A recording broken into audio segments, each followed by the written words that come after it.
Hello, it's time for French politics here on France 24. I'm Mark Perlman. And I'm Molly Hall. Coming up in today's show, boosting security on the domestic front. Emmanuel Macron plans to revive the neighborhood police force. And the president tries to convince the French about his reform agenda in his first primetime TV interview. Plus, MPs are set to debate sexual harassment in wake of the Harvey Weinstein sex abuse scandal.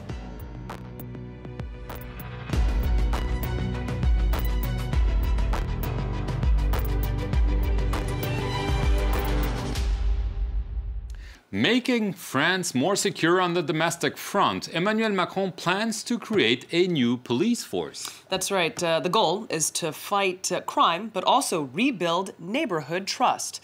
Now, it's an old idea with new challenges. A vague sense of déjà vu. Neighborhood policing was first introduced in 1998 and later disbanded by Nicolas Sarkozy. At the time, the former president was Minister of the Interior. You are not social workers. It's nice to organize a rugby match for the young people in the neighborhood, but that's not the police's primary mission. Your mission is carrying out investigations. Now, President Emmanuel Macron wants policemen to stand once again side by side with the community, fighting petty crime and reassuring the locals. Burglaries, illegal camps, dangerous driving, those who squat in halls and buildings, insults in the streets or on public transport, harassment in the streets for women. All of these things contribute to public dissatisfaction. According to a poll conducted last June, 84% of French people are favorable to the idea, like here in Toulouse. The community police unit was disbanded 14 years ago, and many residents would like to see it return. They knew everyone in the neighborhood. The youngsters respected them. They should promote a form of dialogue, which at the moment is non-existent. But many questions remain surrounding Macron's initiative, such as the force's tasks, logistics, and budget. Police unions remain skeptical for now. It shouldn't be a case of taking from some services to create new ones, because at the moment there are no free officers. They are all in the field. The government says it'll put this new version of neighborhood police to the test in more than a dozen cities in early 2018. Well, just as Emmanuel Macron was giving his domestic security speech, France's new anti-terror law passed its final hurdle. The upper house, the Senate, adopted the bill this Wednesday. This bill gives the authorities permanent, broad new powers to search homes, shut places of worship, and restrict freedom of movement. That's right, Mark. Now, rights groups do oppose this new bill, but the president says the revised text allows authorities to fight terrorism without abandoning France's values and principles. And while it focuses on Islamist violence, this week, police arrested several people over a suspected right-wing extremist plot. Reportedly, the government spokesman Christophe Castaner and the far left's Jean-Luc Mélenchon were potential targets, as were mosques. Yes, this news prompted a very unusual moment of national unity this week at the National Assembly, when Jean-Luc Mélenchon, who attacks the Macron administration on a daily basis, took the microphone. Let's take a listen. I think I speak for all of us when I say to these maniacs, nothing, no threat will ever make us back down and prevent us from performing our duty as the representatives of the French people.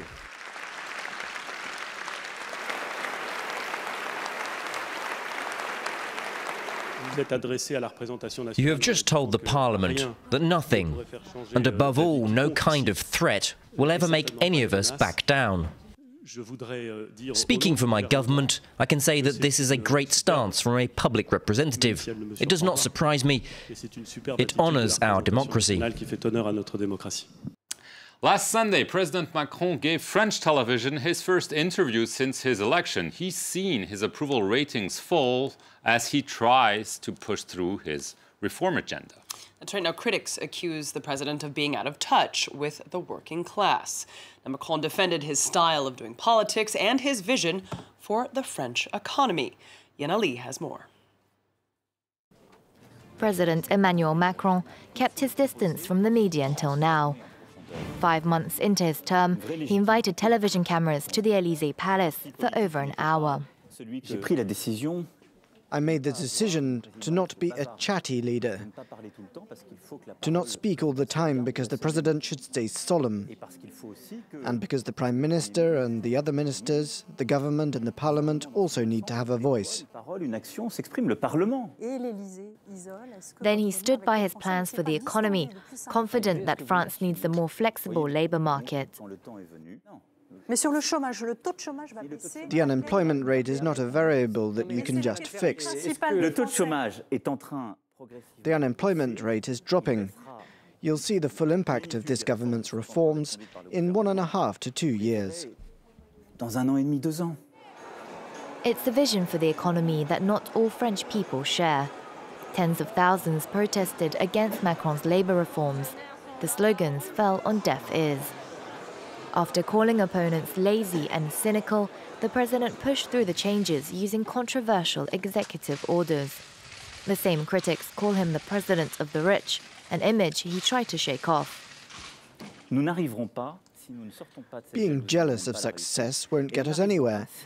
We won't get anywhere unless we boost investment. I am determined that those who succeed and who invest into the French economy will not pay the solidarity tax on wealth. The centrists' proposed tax reform will slash a levy on the wealthy, known as the ISF. Reliving his months in office, the interview was a chance for President Emmanuel Macron to defend his choices. Indeed, some of those choices have not gone down well with Macron's predecessor, François Hollande. Well, Emmanuel Macron used to call Hollande his mentor, but the ties between the two have faded. Yes, in Sunday's interview, Macron attacked Hollande's record and behavior several times without naming him, calling him his predecessor. This clearly ticked off Hollande, who was traveling in South Korea, but clearly took this very personally. Citing former President François Mitterrand, he went after Macron. He used to say we should not have a tax policy that helps people get richer while they sleep. We shouldn't favour capital income. If we want to reform labour or tax, we need fair and balanced reforms, not one-sided ones. In the past, François Hollande has said that France's soul is equality. And some are saying that equality is exactly what's lacking in President Macron's budget proposal. Well, debates began this week in the National Assembly, and some of the main sticking points are a phasing out of the residence tax, private sector payroll tax cuts, an increase in social security tax, of course, that wealth tax reform, as well as a 30% flat tax on financial investment. Obviously, those last two proposals are irking the political left. It's calling this budget a budget for the rich. On the right, the president of the National Assembly's Finance Commission, Éric Woerth, has said the budget is not balanced enough, and he announced that his conservative opposition party, Les Républicains, would vote against the budget. Now, Mark, another debate that French MPs will be having is over sexual harassment. Now, this comes in wake of the scandal involving Hollywood producer Harvey Weinstein. For more on this, we're joined here by Florence VILLEMINOT. Flo, what are we seeing in terms of reaction here in France? Well, there have been a lot of reactions, particularly on social media, just like around the world. In France, French women used the hashtag #MeToo, the very popular one, but also a French variation on that theme, hashtag Balance ton porc, which can translate as rat out the pig, or make your pig squeal, essentially name and shame. And tens of thousands of women used this hashtag. Now, the French journalist behind this hashtag, Sandra Muller, says that it's important to break the culture, what she calls a culture of silence around sexual harassment, and hence do this naming and shaming. But some people have found this very controversial. There are others who have supported this, including the First Lady, Brigitte Macron. They're very brave to do it. I'm really in support of breaking the silence. It's really amazing. Something is happening, really. Well, something is happening, says the First Lady, but obviously the conversation has been awkward, especially for some politicians. It certainly has. It's been somewhat of an obstacle course, you may say, and actually the French economy minister, Bruno Le Maire, metaphorically tripped over this obstacle. He did catch himself earlier, a couple of days ago. He made some comments on a radio talk show, and then a few hours later, he quickly tweeted a response. Just listen. Do you know a politician who we will find out in 10 years' time is a sexual harasser? No. No. But if you knew, would you denounce him? No. No. It's complicated. It's complicated, but denunciation is not part of my political identity. I expressed myself poorly. I regret it. I reacted to the word denunciation, which I don't like, and which I never liked.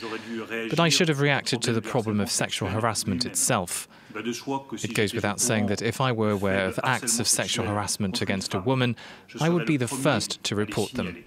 Now, this is what you might call a classic example of rétropédalage, backwards pedaling, that does reveal a certain cultural change here in France. The code of silence on the private lives of politicians that came to light during the Dominique Strauss-Kahn affair a couple of, 7 years ago. And that, culture of silence appears no longer to be appropriate. Now, Flo, we're also seeing the government preparing a new law to crack down on sexual violence and harassment. And it's France's gender equality minister, Marlène Schiappa, that's driving this legislation that should be voted on in 2018. There are a lot of things in this legislation. It would, for instance, set a clear age of consent for minors. It would also extend the statute of limitations for the victims of child abuse to press charges. And there's one aspect of this legislation that has been gathering a lot of attention. Essentially, this new law would essentially penalize catcalling and lecherous behavior in public space. Perpetrators would be handed on-the-spot fines. Now,